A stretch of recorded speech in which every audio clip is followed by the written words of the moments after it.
Yes, people. Sorry for being late. Actually, I'm not late. Look, if you look on the thumbnail, look on the thumbnail. There's 4 people on the thumbnail, and there's one box free. Yeah. Now, who is most notorious for being late on streams all the time? And I'm talking about a good 95%. I don't have to say no names. I think Joe's here to back me up. I was way here before the 11:15 mark. Actually, we all were.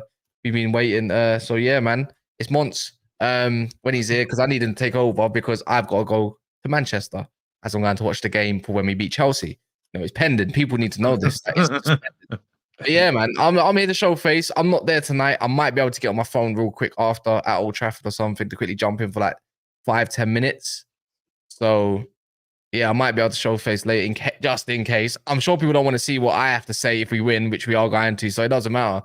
You know what I mean? But you put money on. So you put money on this game. You're gonna win. I don't bet, but yeah, I put in my own head. Yes, in your own head. Okay. Cool. In my own head. Yeah. CFC OG Don, all these guys, Ches, Matisse, you're all in the mud, mate. I'm gonna message all of you after.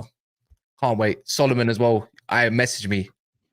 Watch this. We're beating you. But yeah, we're going to talk about Man United and Chelsea right now, whilst I've got about 10-15 minutes. And then we're going to talk about Arsenal as well. We've got Ozzy Guna back after a few weeks. You know, he's back. He's been in the sticks back at the, what do you call it? What do you call the backlands of Australia? Mate, I was in Dubbo. I was out there in Dubbo, mate. 500 kilometers up from Sydney. Yeah, Outback. It is, it's Outback. Yeah. It is the sticks. We all the fucking snakes, bro. Dude, I'm working on plant equipment where you take covers off and there is snake skin. Well, there you go, man. That's why you're. There's spider webs and shit. It's like spiders is all good. Snake skin. It's getting a bit scary now. Is that how you afford all your tops there? Yeah, bro. It's that danger money. Oh man.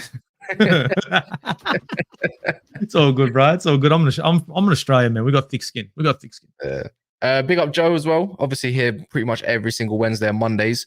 Yeah, Joe, man, your team's flying. I know it's not Premier League exactly, but it looks like you probably will be back into that conversation. But yeah, 100%. Man, what are you saying? Yeah, all good, man. Some people get butt hurt that I'm that I'm here because I'm a Leeds fan and speaking. But yeah, it is what it is, man. I enjoy all football. Name some names. I mean? Anyone in the chat that you mentioned? Oh, they always do, man. I don't need to. I'm not even giving them the time anymore. They know who they are. But yeah, listen, I enjoyed last night. I don't mind Arsenal, so it was good, man. And I've backed Declan Rice. I've told people he's better than Thomas Partey for a long time, and I've had a few people concede now that actually, yeah, Declan Rice is a don, so that's good to see. Well, yeah, we're going to be talking about Arsenal title race. I'm pretty sure we can allude to that. Monts ain't going to like that talk. And then we're going to talk about Man City as well, about how they must beat Villa or where it could potentially be. We touched on it last night, but obviously people don't always tune in. So we'll be re-talking on that since it is the game tonight. But make sure you're smashing the like button as well. We're on 46 likes and there's 150 people in the house already. So yeah, the ratio's got to go up. It's a 1-3 ratio at the moment. My maths is that good. Yes, I know. Rate me. But yeah, man, Man United versus Chelsea. A lot of people don't rate Man United and actually rightfully so. But a lot of people don't rate Chelsea as well at the same time. Ozzy, you had a bit to say before the stream. What were you thinking on this game for yourself before I put my thoughts on it? I don't think you guys are going to win this game. I don't see it. I don't think your players want to play for this manager. I think your players know that if they throw him under the bus, he's gone and they can start fresh with whoever or whenever they find another manager. So I reckon this would be perfect for your squad to throw your manager under the bus, let Chelsea get 3 points, let your owners have a look and say, see you later, alligator. Is it the right thing to do? No. But have they done it before? Yes. You got too many bad seeds in there, man. Some of your players don't want to be there anymore. You know one thing I've known about Man United, though? I don't think I've seen them, unless someone can actually remind me, at Old Trafford with the crowd, I don't think I've seen, even under Ollie, that they've been thrown under the bus at home. It's typically on an away game. It's typically at Liverpool, which is coming up. It's typically that game. And if not, I know there's Watford where we got smashed and then Ollie got sacked throughout that. But it's typically an away game. That's why I'm not too worried. I think Man United players a bit too much of a pussy to really throw the bus at Old Trafford because they know what they're going to get. More time than less. I don't know what you think, Joe, but when Man United I don't think all the players are not fighting for the manager. I don't think it's really given up yet. I think it's just personnel, maybe some sort of different issues. I think that narrative's being pushed by the media. I don't think Ten Hag's in too much trouble. I've seen they don't. It's not that every game they do things up to standards, but we all know this one thing is that Man United players are just not all that good. It's as simple as that. I think what's going to be interesting tonight, Cass, and I guess you will all have eyes on it as well, who he picks, because we've seen the state of the performance against Newcastle. You've got people like Rashford and all these other heads that are doing it on a regular basis for every manager. And now we get all the news, and they've had to ban the MEN, and they've had to ban other media sources, Sky Sports, I think, or whatever, for running the stories. Which, whether you agree or disagree with that, obviously what that does show me is that Ten Hag isn't under that as much pressure as we think, because that's the club backing him, by the way, by saying, we're not going to let these people try ruin what you're doing. That's the angle I take from it. But it's clear, and I would argue, listen, people like your Rashfords and that are the ones that are feeding this information out there. I would assume. I don't know. Maybe I'm wrong. But he needs to then take a stand and say, do you know what? Even if it means we've got a weaker side, I'm going to go with your Kobe Minos, your Pelistris, your Garnachos, all these other heads over these that are leaking it. And if he doesn't, bro, if he doesn't, and he goes with the same heads that played against Newcastle, then I'm sorry, you're clueless. Like, at this point, you're clueless, because I would argue, and I'm not a Man United fan, you know that, but if you lost this game, but having played your Pelistris, your Garnachos, all these other peoples, and not brought in the Rashfords and all these people that you're fuming at, and you had a go, but maybe lose the game 2-1, you get more respect for Ten Hag that way, as opposed to him playing these big-time Charlies who are on these massive contracts that aren't putting it in.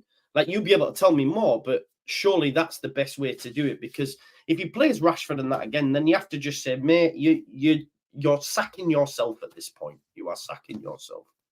That's exactly the way I look at it, by the way. I was gonna allude to you then, obviously, like, if you're a Man United manager right now, and for what you've been seeing on that pitch, who are you dropping and who are you replacing it with? Look, like what Raphael, look, Raphael Varane, right? Class centre back. Yes, injury prone, not injured at the moment. Being some stability to the defensive line. In front of Onana, yes, he requires a player who's quicker beside him, but you can't tell me that Harry Maguire is a definite upgrade on Varane. So I look at that. I'm not saying Harry Maguire has been that bad. He's been okay. But Varane is a different class. Regardless of the dramas that you've got, Varane as your centre back is going to solidify your defence. You know what I mean? Wan-Bissaka has looked 50-50 with Maguire beside him. I mean, he hasn't looked great this season, but with Varane there, at least you've got some stability. Now, I don't know what's going on with Casemiro. I don't know if he's still injured or if it's another thing like just Varane, he's out of favour. But if Casemiro is fit, I'm telling you now, McTominay sits down. Casemiro has to be in the middle of the park. And Anthony, I don't know what's going on with Anthony. Well, can you explain to me where Anthony is? What's happening with this guy? I mean, he's been playing, but he's just been coming off the bench. His cameos have actually been all right, to be fair, considering he bought this player in and he's not using him. Yeah, what does that speak of the manager? Højlund sometimes sitting on the bench, sometimes starting. You can't purchase players and not use them. You know what I mean? You can't spend that kind of money on Anthony and not use him. You can't bring Højlund on when you feel like it and not use him. You can't be chopping and changing. You bought these players in. You've got to start using your players. You know what I'm saying? Like, come on, you brought him in. And Anthony has got that left boot that can kill. But if he's going to be thrown on and off the bench from time to time, he's going to be useless. You're going to have to throw him out. So I think for you guys in this situation with the players that you have, I think if Casemiro's fit, he has to come back and Varane has to be in that team.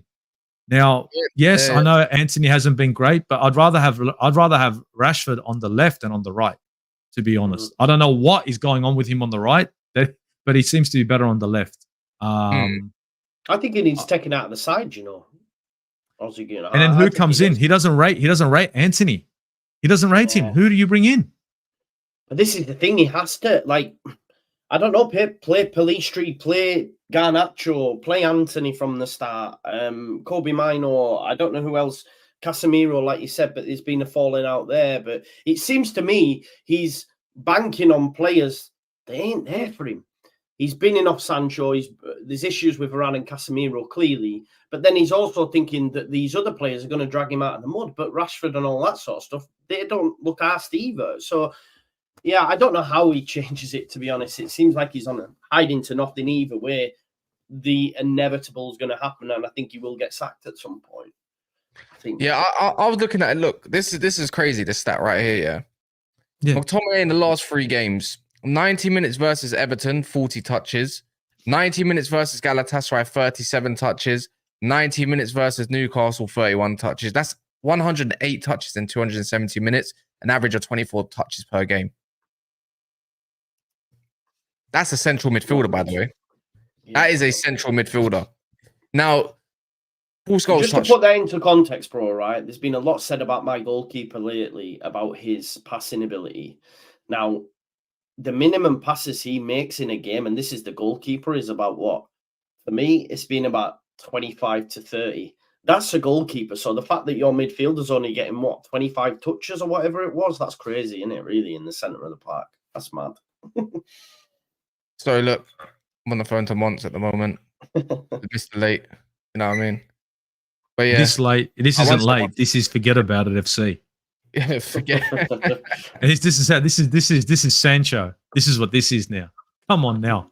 What's that mean, man? Mate. The Hector Bellerin of YouTube. Yeah, sorry about that. But yeah, man. Yeah. So on the whole Man United, even that segment, I think there needs to be personnel change. I think Anthony does need to come in, and then I also I think Amrabat needs to come in. I'll be honest. I think we haven't really seen a consistent run with Amrabat yet for me to really judge him. Like, it's always cameos. I can't really judge players that don't get enough game time to really put something towards them unless they've had consistent minutes. And I wouldn't say Amrabat's had consistent minutes. And I think about surety just in technical ability and yet defensive stability as well. And I think you play Amrabat next to Kobe and let Kobe roam up, because since he's the guy that can drive with a ball and whatnot. Definitely.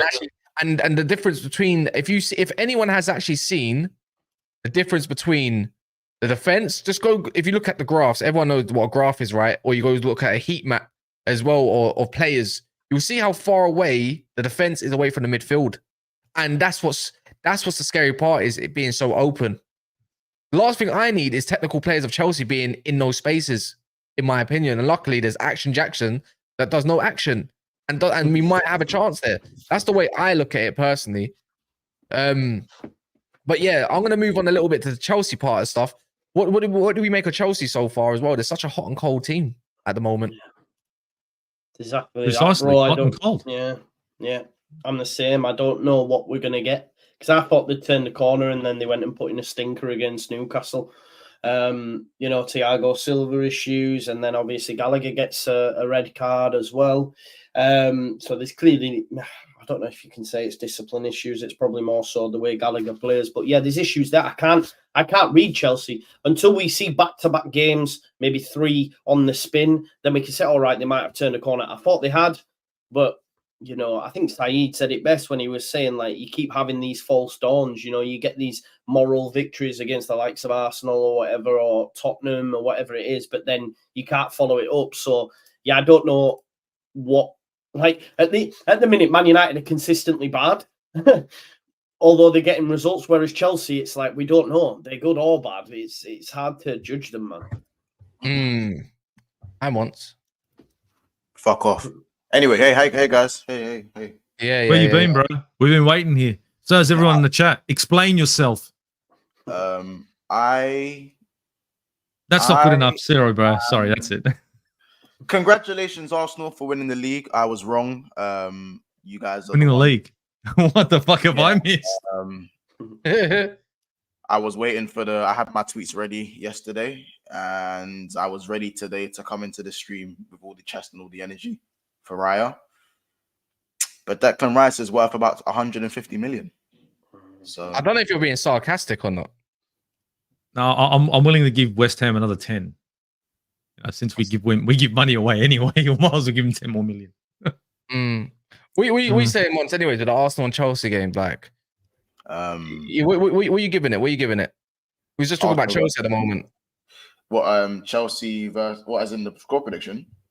No. Just talking on it in general. Like, you know what I mean? Like we see that Man United, like with Chelsea's hot and cold.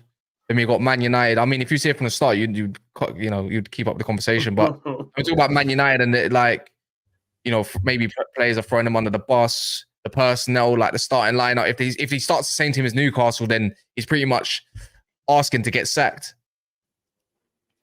I ain't gonna lie. You must, innit? Like you must. But they must at the same time. Like the thing is, you guys are both under immense pressure. This is the thing. So like I look at it from your side and go, cool. Yeah. I don't think Ten Hag is as close to the sack as people think, but losing to Chelsea and Newcastle, and obviously having the West Ham game after that, I believe it's just not it. And then obviously with Chelsea, they need to pick up points. Like that win was massive for them against Brighton. And the camera's up, by the way. I know. If I turn my camera on, do you want to be demonetized? Do you want to be demonetized? Oh my god, this guy's naked. Were you naked? Yeah, nasty guy, man. What? No. Who said he's got his OnlyFans right now, and someone requested him to do a YouTube stream naked, right? So this is why. Yeah, see, this is why you get it, like about naked. I mean, yeah. Hey, cool. we mean you said demonetized. What else is it going to be? What, your breath? Yeah, it's not going to happen, is it? Hey, do you want to be demonetized? Yes or no? Anyway, back to Chelsea Football Club. They must. Okay, they must. And Poch needs to kick on from that win against Brighton. It's as simple as that. The only thing I'll say with Chelsea is that because Reece James is back, Kukurea is back, and they've got a few guys returning. I know. Does anyone know about Nkunku and Lavia, whether they're actually in the squad for this game? No Nkunku, and I don't think no Lavia either. And that's confirmed, yeah. Yeah, I saw yesterday that Nkunku won't be featuring. Still means they got Caicedo and they've got Enzo in the midfield. It's not a bad midfield. How long are they going to last? Well, especially Enzo. He just ran his six off. Yeah, you know, when you look to the bench, I look at the bench of Chelsea and say, what's the options? When you ain't got no Gallagher. You know what I mean? I look without Gallagher. The way I look at it is like, where's the legs at? Who's going to be pressing? I know Cole Palmer's, obviously, Don obviously likes to prove stats and say, I told you, Cass, he's like this. In the final third, I think he's one of the top of the players on the list when it comes to winning the ball back in the final third. Right? So if we go from that perspective, then great. But when I think about midfield, and he said, we don't need legs, we just need technical ability against Man United. But I said, the last thing Man United need is, the way we concede a lot is when a team presses very, very high. That's what it is. Any other team that has calm, don't get me wrong, that we played against, even if it's Bayern Munich and that, they don't press very high, but they gave us a little bit of a chance. And I still think Chelsea's away form is still really good, regardless of the Newcastle result. But that test of that away from home, bar the Tottenham game because of 9 men, you know, you can't really concede that game to be anything great or not. But the way Tottenham play might have suited Chelsea, but the way Man United play might not suit Chelsea. They don't like mid-low blocks. It's not their game. That's the way I look at it. I think Man United, the way we set up, would be kind of ideal against a team like Chelsea, in my opinion. I don't know if anyone disagrees. I'm not trying to write them off too tough, but this is a team that hasn't won at Old Trafford in about 11 years since Juan Mata played for them. There's a lot of hoodoo there. There is a lot of hoodoo there. Not a relevant stat. It is relevant because these men don't beat you in it. Like that's the fact is they just don't beat you. Like in this circumstance when they go to a stadium. But how many results this season have we said that for? How many? Again, Man United playing a low. Man United playing a low block. Like that was a good comment in there. Man United playing a low block. Well, yeah, our defense is deep. The thing is, our defense is deep, right? It is. It's in deep shit. It's in deep shit. It's deep. When we play against bigger teams, or not smaller teams, bigger teams like Newcastle, Man City, whether it's Arsenal, where has our line been? At home as well. I think you guys will struggle against pace. I don't think so. I think this is where it comes in. I would love for Raheem Sterling to play on the left against Wan-Bissaka. I would love it personally. I don't think I'm going to see it, but I would love it. I think he's going to play on the right. No. I think he's gonna play the right, Palmer in the 10, Mudryk on the left. Yeah. I mean, if you can look up, if Luke Shaw can get Sterling there, which I think he's gonna play anyways, and the way I'm looking at it is, I'm not really too scared of anything else from Chelsea because I think it's not about Action Jackson or Mudryk. It's about locking up Sterling out of all players. He's the one that's gonna really make the difference. And he does fair to have a decent game against Man United, to be fair, Sterling. But he hasn't of late, of course. So that's why I get a little bit of hope. And also, I'm going to watch it. Does anyone know my record at Man United, by the way? I've lost twice in my lifetime. Just saying. I've been there plenty of times. Third time's the charm. Third time's the charm. But yeah. And you're going to have to take over. No, I'll take over. What do you need to right now, yeah? I'm going to leave my camera on just for a pretty background, but yeah. Enjoy, mate. Enjoy. Just Mons, this back line, this Man United back line. Yeah. Right. We're talking about this. What's the back line supposed to be for Man United now? Is it going to be Luke Shaw, Maguire? Do you think it's going to be the Luke Shaw, Maguire centre back pairing with Wan-Bissaka on the right, maybe Delo on the left? Is that because Varane doesn't look like he's going to get a shower? Is that the defensive line that you reckon they're going to go with? To me, I think Maguire. This is mad to keep. Maguire has to play. He's a mainstay, and that even in itself is look at your. It's like you've just spelt. It's like you've walked past the house where the bin juice is going off for weeks. That's what your face looks like right now. The bin juice is bin juicing, but that's what it is with these men right now. Maguire is a mainstay. He's the common denominator in that team. I think he's the reason why United aren't where Chelsea are. I know it's crazy to say. He is one of the main reasons. And even in the games where United have lost 1-0, I'd say at Newcastle, Maguire was one of the players who didn't deserve to walk home in the cold. And a lot of men deserve to walk home in the cold after that game. Yeah. Luke Shaw, for me, at centre-back was very, very good. I think he would have been more useful at left-back. I'd still be playing Maguire. But whatever's happening with Maguire is happening. Sorry, whatever's happening with Varane is happening with Varane. So we have to just assume that he's not going to play. So who do you go, Lindelof or do you go Shaw? I'm going Luke Shaw. Yeah, Shaw. You know what I'm saying? I think Darlow is... You have to. Malacia's injured, I think. Yeah. Darlow's going to have to play left back. I don't feel like I think Darlow is an okay player in it. I don't think Darlow is crap. I don't think he's bad. But I think that... Yeah, but he's got a mistake in him, bro. He's got a Mustafi moment in him, bro. He does have a moment in him. I think he's good going forward, but he don't utilize how good he is technically. Like the goal we've seen him score, like the one at the edge of the box. We've seen him, like he'll do... Do you know what? You know that man who you forget they're good. And then they'll do something like they'll do something. It will just score from 25 yards. And now, wait, hold on a minute. And he'll whip in a proper mean cross. And I go, wait, he can cross, innit? Oh, he actually does strike a ball quite.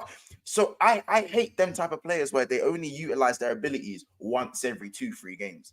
Do you know what I'm saying? The actual abilities. So, but in terms of United, they ain't really got the cream of the crop to choose from now, have they? So he's going to have to play left back. And then Wan-Bissaka's going to have to play right back. I think Wan-Bissaka, another one. Not looking good. He's improving, in it. Going forward, the stuff that we get on, the stuff that we... goes forward well, but going back, he's useless. No, but Wan-Bissaka 1v1 is a very good defender. But he has the same problems where he goes forward and then forgets that he has to come back, and then the right-hand side's open. He recovers well, but here's the misconception with Wan-Bissaka. Joe, I think you might agree with this one as well. Here's the common misconception with him. Everyone says Wan-Bissaka is brilliant defensively, unbelievable defensively. No. The misconception is that he is a 1v1 specialist. Yeah, it's good. Yeah. So when it comes to a 1-2 or a back post cross or a switch, his positioning is often he's sometimes caught off. He's sometimes playing the striker or winger on side. You play a 1-2 quick enough and he's done.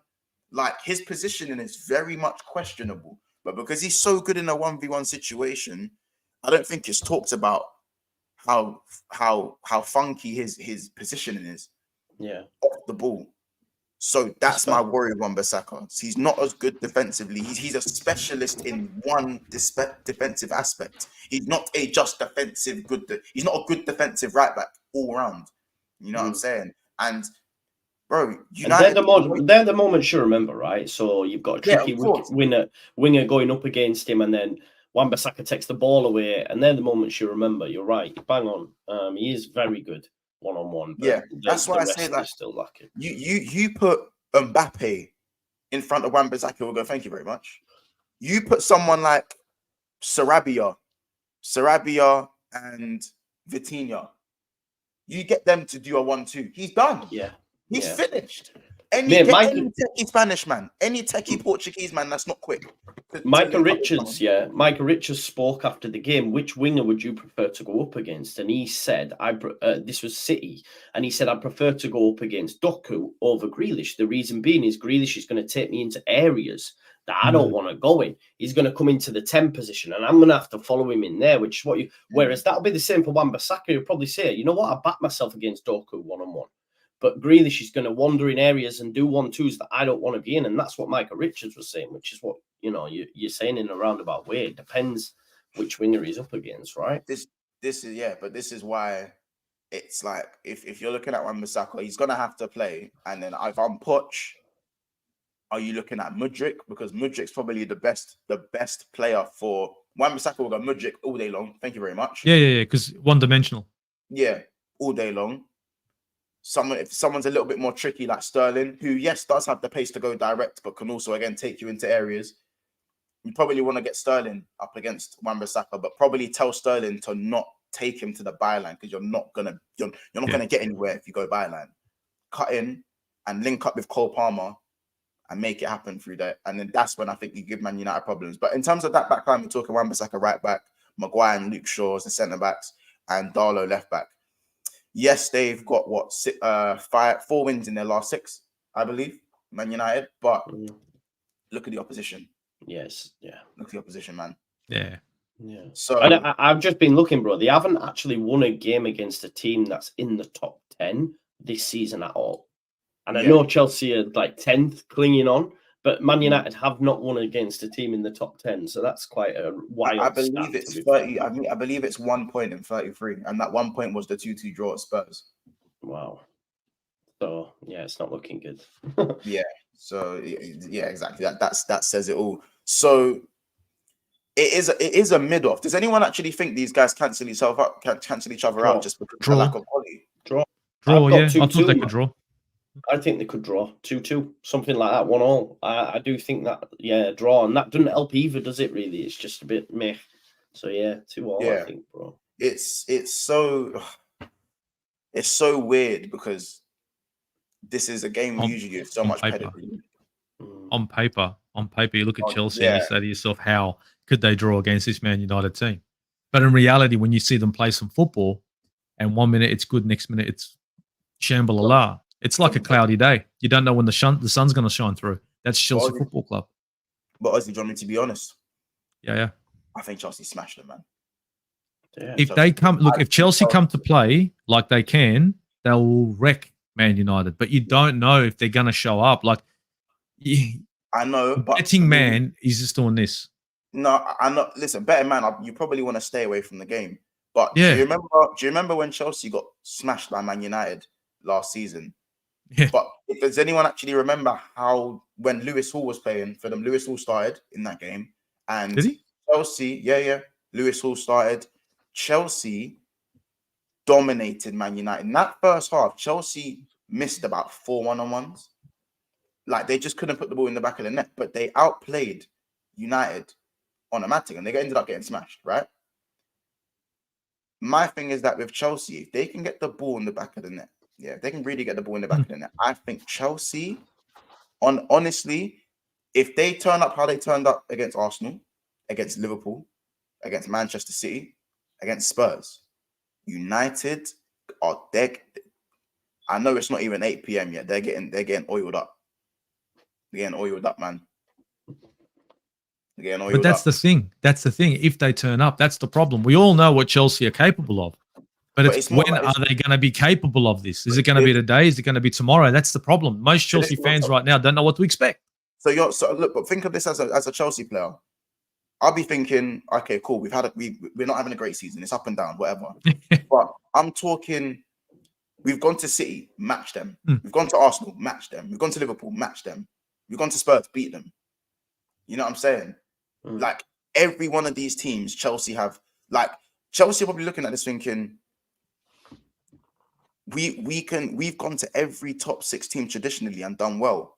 So why can't we go to the worst out of these guys and still do well? Why not? Yeah. I think the Chelsea players are going to have so much confidence. I think they're going to be more confident going into this game. Personally, I agree, mate, and I agree they will be more confident because just all this rigmarole around Man United at the minute as well, with them banning the MEN and the players not being happy, that's going to have an impact on the pitch, man. It is 100%. So yeah, Chelsea have every reason to be more confident. But listening to Man United fans, they all think, no, we cannot lose to Chelsea. We must beat them and all this. And I'm like, I don't know where the chest is coming from because Man United ain't great. And I know they're higher up the table and all that, but they just haven't. Look, this false dawn they had because they were, best over the last 5 games. The fact was the opposition. They played like Everton, Brentford, Luton, all these teams. And then they play anyone decent like Newcastle. It was like one of the biggest 1-0 batterings you'll see, right? So, it's going to be interesting, mate. But like we've said, I think it won't surprise me if they just both drew, man. And it's just, media. I'm looking at the table, innit? Chelsea win this game, I believe they go to. I've had to look quite far down. Like I had to scroll. I had to really look. I really had to really, you know what I'm saying? But we found them. Page down. Yeah, we found them. And if I'm honest, if United were to pip a 1-0, it is a very good result. Just forget performance-wise, just in the context of the table and the Premier League table alone, if United go and put themselves on 27 points, it's a very big result. It's a very big result. But again, Chelsea need this. Chelsea need this to go break into the top 8. They need it. And that's all with West Ham, obviously, and Brighton. There's still that game going on in there as well. So I believe West Ham play Tottenham. So United, let's be honest, I don't know if West Ham are actually beating Tottenham. I don't know what kind of happens that game. That game's a little bit of a whatever, but West Ham have a very tricky game. And I know this feels like for me the business end of the season already for Man United. Already feels like that for them. But same for Chelsea. I don't know. I think Chelsea smashed them. I just think Chelsea smashed them, innit? I know you guys think they're going to cancel each other out. I just look at the quality and style, and I think Manchester United are way too easy to play against. I know they have sporadic moments of quality. They do, and let's be honest, Man United, they stink, but they have sporadic moments of quality. They do. Yeah. They actually played well in Turkey, in parts. They did. They did.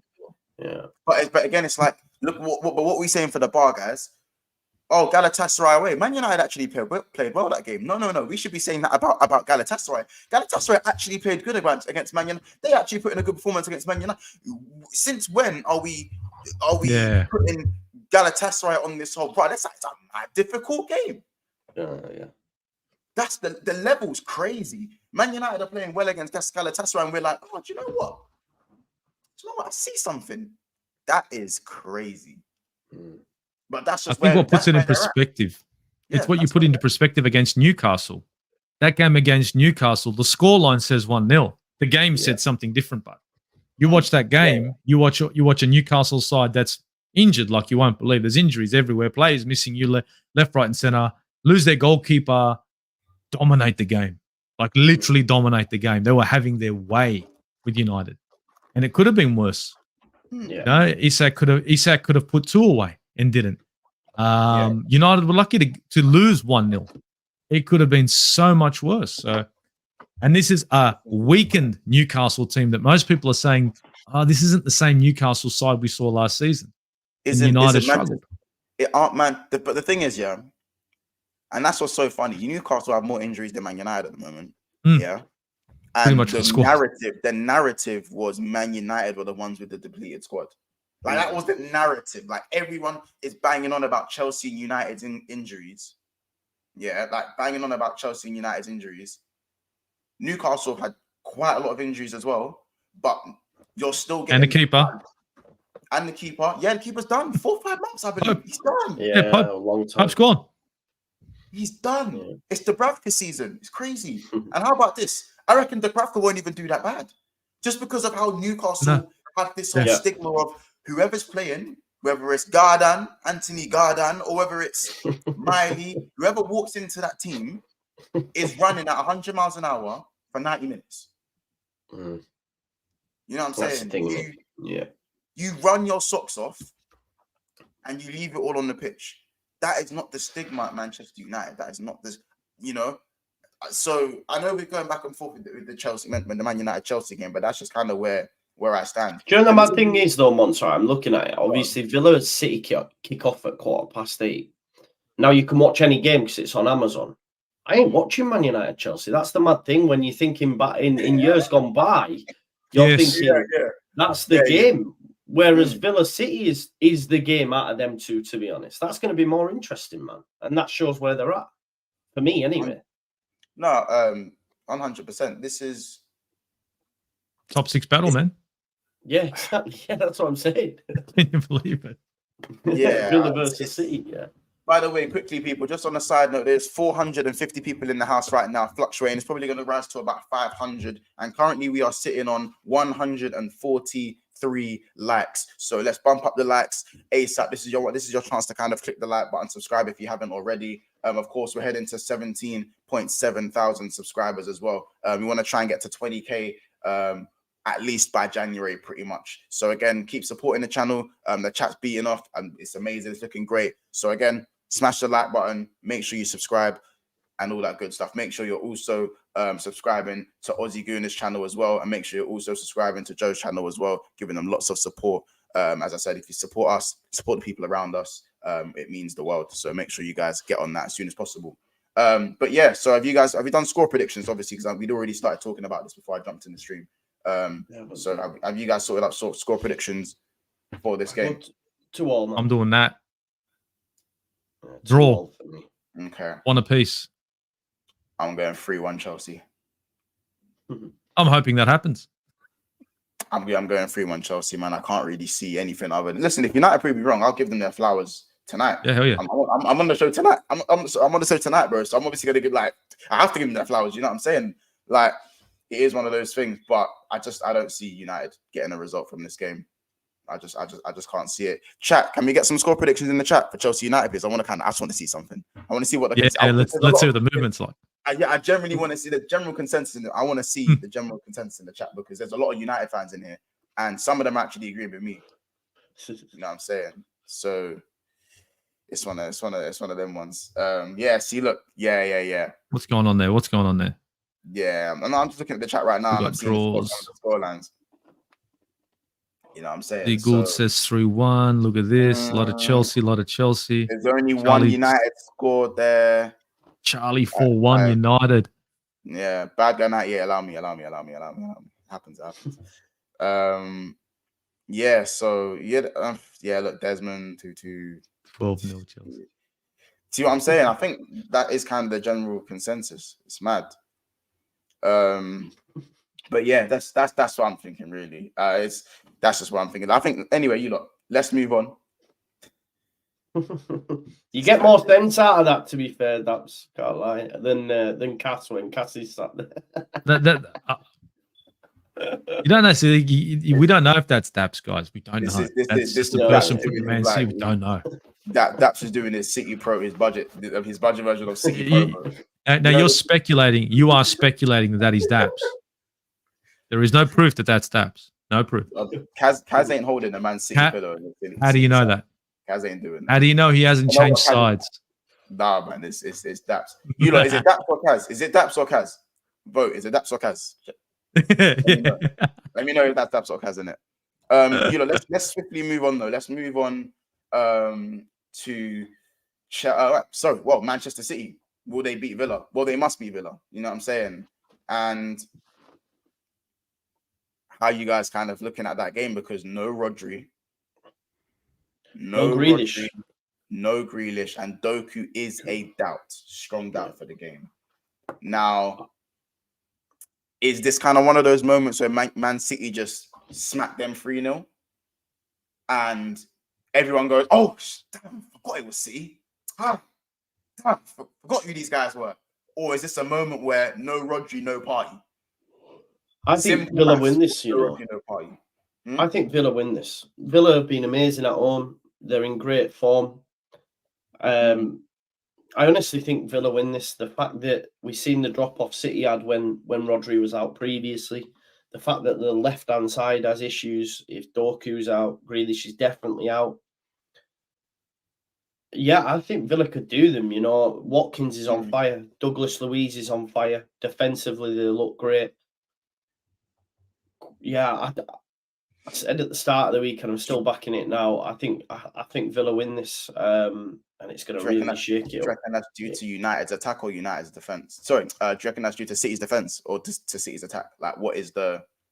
Or we more? Well, they've got issues defensively, haven't they? They've conceded a hell of a lot of goals that they're not used to doing, especially over such a short period of time. Yeah. There's the issues with Aki playing in the Stones role. Listen, City fans know more than me. That's why I try sample as much content, but they're not happy with how they're lining up at the back. So yeah, things are not right. As much as things cannot be right for City, they're fourth in the league. You know what I mean? But for City standards, things are not where they used to be. And I just think everything is telling me that Villa win this game, and it's going to really shock it up, man. We've got a title race, haven't we? We've got more in it than just Arsenal. Liverpool are in the party as well. Villa are up there. Newcastle are up there. It's just the Premier League's great again, man. Make the Premier League great again and all that jazz. So. Made the Premier League great. But yeah, I think Villa win, man. I do, bro. All right. I find it very hard to give Villa a straight win. Part of me thinks it's going to be a draw. Part of me thinks that City will always start strong, even though they're away from home. And I think Villa maybe weather the storm. Because Villa have got quality in goals. So much quality in goals this season. Ollie Watkins is a threat, no matter what way you put it. Mm-hmm. I remember Arsenal have to also go to Villa next week. This week, sorry, on the weekend. This week. Well. Yep. Yeah, this weekend as well. So it's like Villa probably might even they might use that Arsenal game to G themselves up even more for this City game. You know what I mean? They might look at the City game and go, "Yo, we got the two title contenders. We got two of the three, let's say, title contenders in the space of 5 days. One's got to give. So let's get this first one out the way, and the second one we approach it how we approach it. Take it one game at a time, but they're gonna know that Arsenal. They're gonna have Arsenal in the horizon on their mind, and I think the likes of Bailey, who scored a fantastic individual goal, by the way. I think fantastic individual goal. Like, they're showing that they can rotate. For me, the fact that they did draw with Bournemouth, for me, shows there is a chink in their armor away from home. They are very much away from home. They're a bit, but I believe the last game they actually lost was when the ball came off of Emi Martinez against Arsenal. I think that's the last game. It's been straight wins at Villa Park since 13, bro. At home. 13. Yeah, at home, they're strong. Straight W's. One of the best teams at home, or if not the best at home team at the moment. Something like that. Am I right? I wouldn't put it past that to be the best home record right now. And fluidity, a team that's rejuvenated under Emery, coming in with nothing to lose, no pressure, at home, solidified. Strength in depth, as I said, like the players coming off the bench are the likes of now Leon Bailey, who was a nailed on starter not too long ago. You look at Diego Carlos, who came from Sevilla as one of Sevilla's. Was he not Sevilla's best centre back? Yeah, you know, and now he doesn't actually start. Like he's in. Obviously, he had the really long injury for them. I know he had a really long injury. Obviously, Pau Torres has been fantastic signing. Konza, who is always going to be a Villa favourite. You know, Mings has the injury. Everyone forgets Mings ain't even around, and he's crap, but he had a very good start to the season. Yeah, he did. He started the season very strongly. And Mings aerially, he's got a problem. He can't in the air, in a set piece. You don't want Tyrone Mings in the defensive line. He's fucking shambolic. But one-on-one, City don't cross though. Yeah, exactly. So it would have been perfect for him. It would have just been corners you have to worry about. But they don't have that issue. I mean, Yeah. Louise, McGinn, they've got a team that's rejuvenated under Emery. They've got a home form that's second to none, I mean, from what I know. They've got no pressure on them.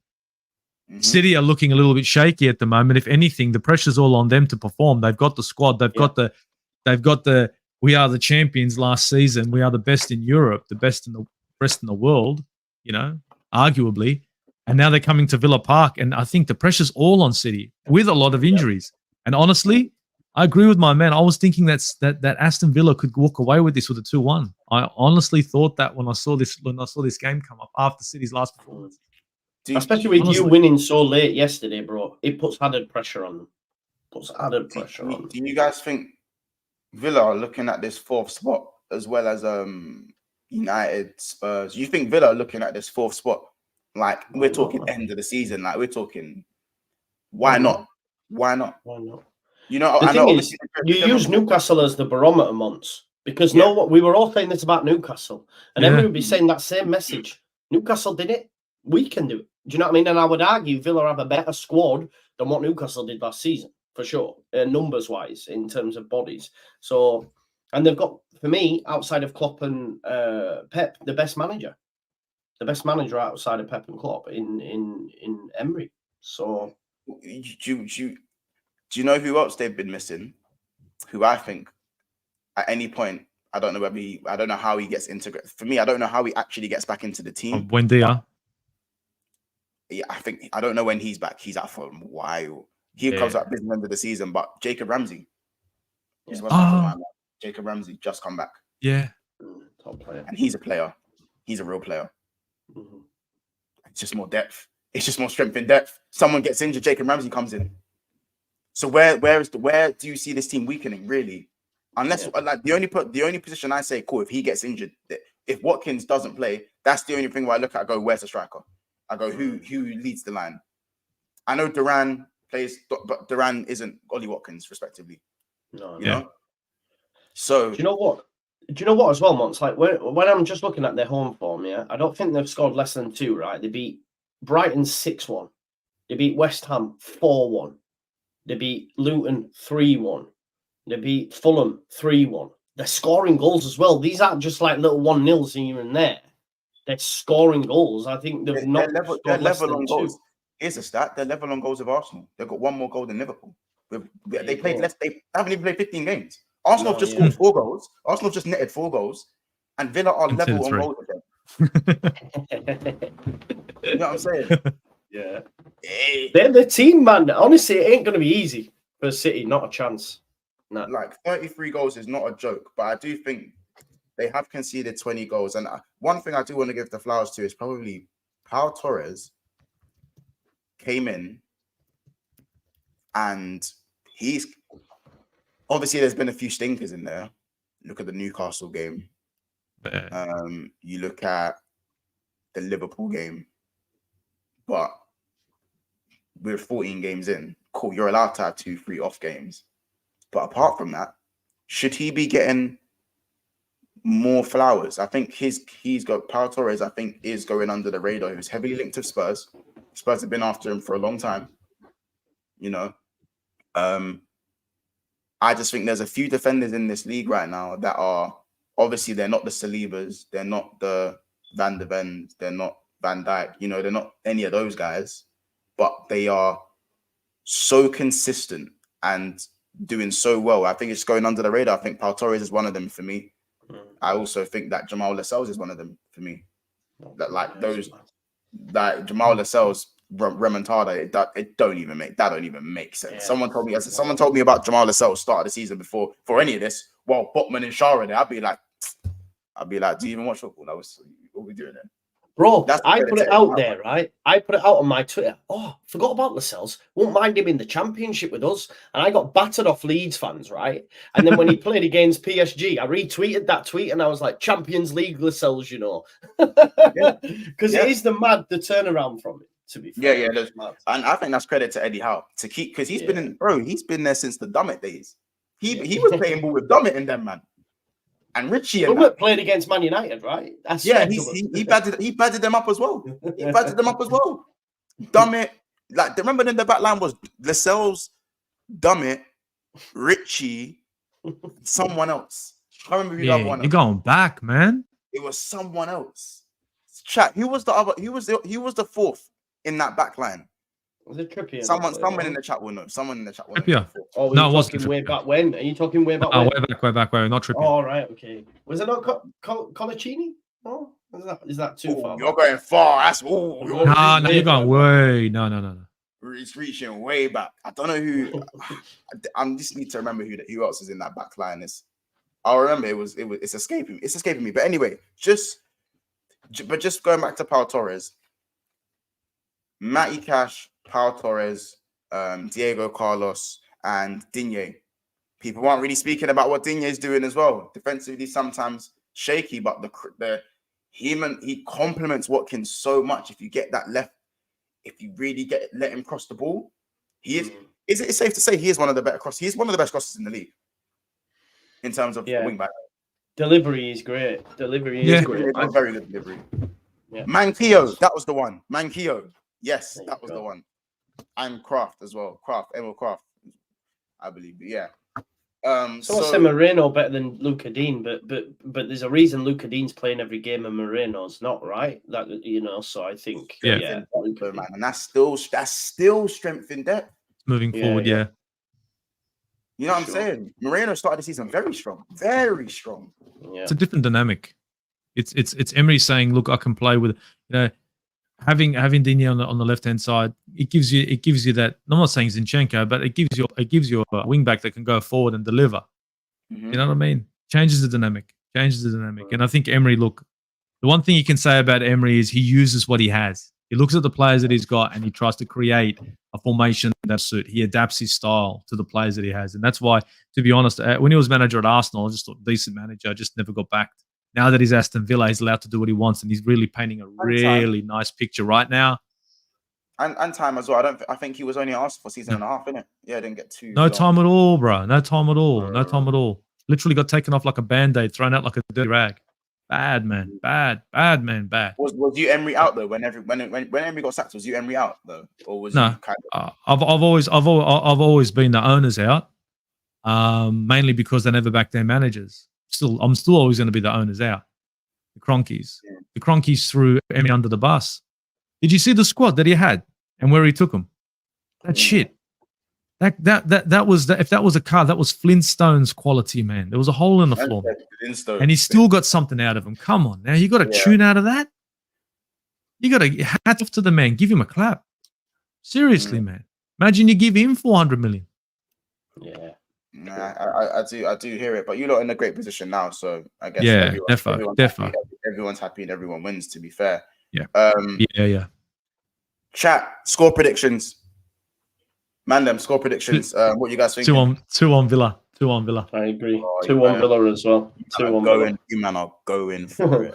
If it ends up being 2-1 Villa, once we're knocking on your door, bro. You man are going for it. You want to say the same thing? You know it's true. Peer pressure. You know, there's logic behind this, man. There's logic. I think after Haaland's stinker, I just think he's gonna have something to say in this game. Emi Martinez shows up and just turns into Buffon. I'm gonna go 2-2 in it.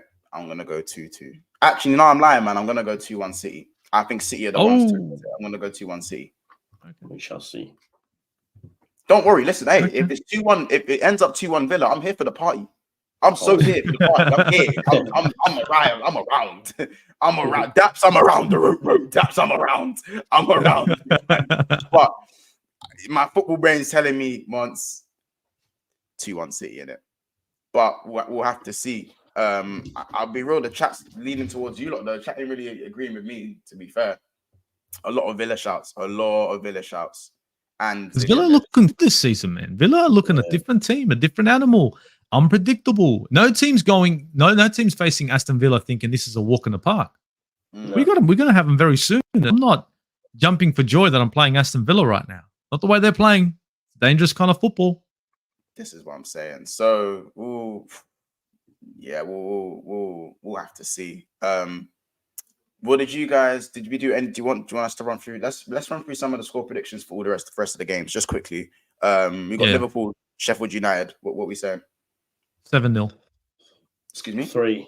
Yeah. Wait, 7. sorry, excuse me. Oh, okay, 10. Is that not enough? It's gonna be destructive. Look, let's be honest. 4-0. I think 3. 3-0. 3-0 Liverpool, quite comfortable, to be honest. But it depends, mate. You've got to watch the Wilder impact. He's only come in, he's took one training session. Sheffield United fan, it might give him a bounce and it might not be easy, but it's sort of a nightmare for Liverpool that they changed the manager when they did. Don't get me wrong, you still should beat them. And I expect you to beat them, but you just never know with that, manager bounce and all that sort of stuff. You just never know. But 3-0 Liverpool, but be careful. I'm not gonna lie. I'll be real. The way Liverpool have a bad record against newly promoted teams away from home, it's just not great. And we just saw Luton give Arsenal a very good game. Very good game. So I do, but again, Liverpool, you must. You must. Definitely. After Trent, you are wearing the Predators. You must, my friend. So for me, I have to give it maybe 4-1 Liverpool. I'll go 3-1 because Liverpool love a 3-1 this season. So I'm gonna go 3-1 Liverpool. You can't keep clean sheets either, right? You just can't keep clean sheets at the minute. Yeah, I believe when Alisson was there, he did help us get these clean sheets. But with Kelleher, I'm going to be a little bit skeptical. That's why I've said 3-1. Let's quickly move on to Tottenham and West Ham at the Lane. I think that still injuries. But Lo Celso looks lively. Tottenham imposed their style on Manchester City, which no one thought they was going to do. Came out with a draw somehow. I think they're going to take that. I think they're going to have bags of confidence against West Ham. Usually, usually it's a banana peel for me for Spurs. Usually, How are they going to get in behind? Because David Moyes isn't going to give them the space to do that. Do you see what I'm saying? I think it won't be Spurs to keep the ball because Spurs aren't a transition team anymore. They're not a transition team anymore. So I still think that suits them to keep the ball. I think that makes Basuma playing the ball in his own half, that made him look worse. Basuma's going to look a lot better playing on the front foot in the opposition half. The only thing is just that, can Spurs get the ball in the back of the net? Because if that game is 0-0 by the 60th minute, West Ham nicked that. Yeah. Bowen's back. Kudus, are you crazy what he's doing right now? He's flying. And that's why Arsenal wanted him. You can see it. You can see it clear as day. You know what I'm saying? I'm gonna go 2-1 Spurs, but reluctantly 2-1 Spurs, just because I feel like Son is so clinical right now. He's missed one big chance, and he has 9 goals. Do you know how insane that is? Yeah, it's flying. Isn't it? I need consistency. I sent my scores to Cass. I went Spurs 3-2. So there you go. I say Spurs as well. I think it's Spurs 2-0. I think it's Spurs 2-0. I don't think they're going to concede. You think it's routine? Yeah. I think they're going to walk through. Okay. I'm gonna. Yeah, I think I said 2. I said 2-1. I said 2-1. You said 2-1. I think they're going to have a clean sheet. Their goalkeeper's looking too good. Okay.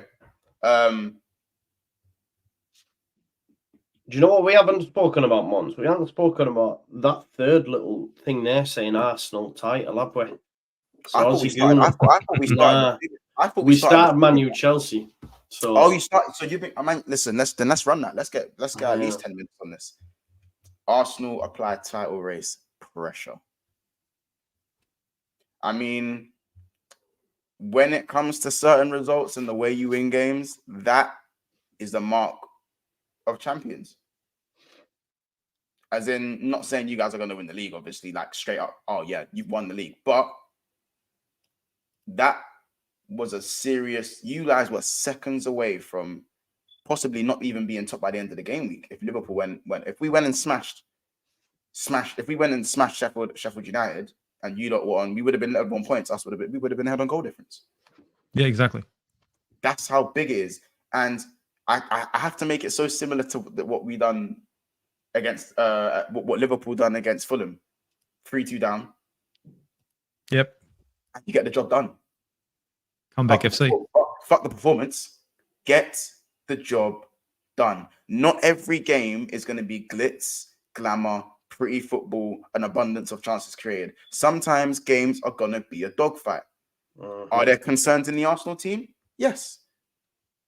Does any team need to be perfect by game week 14? No. Not every game anyways. There's a lot of performances we can pick out and say, oh, that wasn't great. You can look at Ryan and go, oh, okay, I'm starting Ramsdale next game. That's enough for me. That can't happen again. But then you look at things and go, okay, Kai Havertz seems to be picking up. Gary Jesus, okay, can we continue scoring goals? Martinelli, can we continue scoring goals? Saka's getting into the game. His performances are improving game by game. Odegaard seems to be back now. Like it's took him a while to get going, but he's getting going.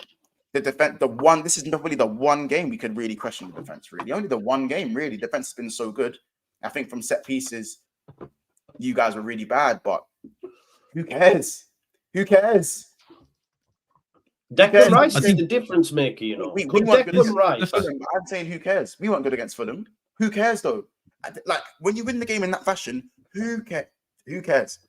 Sorry, go on, Joe. It's 3 points, man. It's 3 points. Look, you know, everyone, and it's the one thing about football is everyone nowadays expects it to be a Gucci performance. If you don't win Gucci performance, Arsenal fans aren't going to be happy. It's got to be Gucci every time. Got to be. If it's not Gucci, I'm not interested. End of the day, there was a comment there talking about, this Liverpool fan that's only been supporting Liverpool for 15 minutes, this Arsenal fan that's only been supporting Arsenal for 15 minutes. I was here watching Arsenal when they were invincible, and I'm not saying I'm comparing this, but I'm just going to give you guys some ideas that even in the invincible season, there were games where like, oh my God, did we get away with that? But you know what? Nobody remembers that shit. You know why? Because at the end of the day, if you win something by the end of it, it's 3 points. We don't give a shit. Now, look, just like you said, there are plenty of topics or bits and pieces we can take back away from this Luton game. Raya has looked shaky for a lot of games. In this game, forget about it. This is one of those games where Raya has done himself no favors, but the rest of the team has done him a favor. Yeah. Let's be perfectly honest. Raya sort of salvation, because you've got Jesus, you've got Saka, you've got Ben White, who's actually putting in a decent ball into the box to get an assist. You've got Kai Havertz, who would have known, and then you've got the £100 million man in the dying minutes finishing off the game. Now, if it wasn't for that, Raya would literally been cooked. He's still cooked, but now we look at it and think to ourselves, all right, we can go back, think about what's gone wrong. And yes, we start thinking about the goalkeeper situation. If Ramsdale was in there, not saying he's the best goalkeeper in the league or the best options out there, but the best option we have now, would it have been so tight? No, I don't think Ramsdale was going to make this many mistakes in one sitting. He has got a mistake in him here and there, but let's be perfectly honest. Maybe one of these goals goes in, maybe one, but not the others. So we made it hard for ourselves, but to continue pushing forward, the response when Luton went up, it was literally bang, we come back. Yeah. It's like we were doing last season. We go down a goal, watch this, bang, we're back. And you just saw Luton go level down, and now we're coming. We were all over them. Shot after shot after shot after shot. The better team did win. It was just, unfortunately, the guy we had in between the sticks looked a lot like bloody Onana in that game. Look, it's early days, but it's good to see Arsenal at the top of the league, knowing that there is better football to be played. And I still think there's another gear that Arsenal have got. Let's just see what happens, to be honest. It's not going to be Gucci football. That's the only thing. Yeah. It's not going to always be pretty, man. Right, and it can't be, bro. And those rightly saying in the chat, Rice wasn't even that good yesterday. But ultimately, he came up with that moment. The movement to even get on the end of the head is exceptional. The ball from Odegaard is exceptional. I'm very well. Yes, really good. Favorite to win that. He was not favorite to win that either. He wanted it more. That's what it comes down to.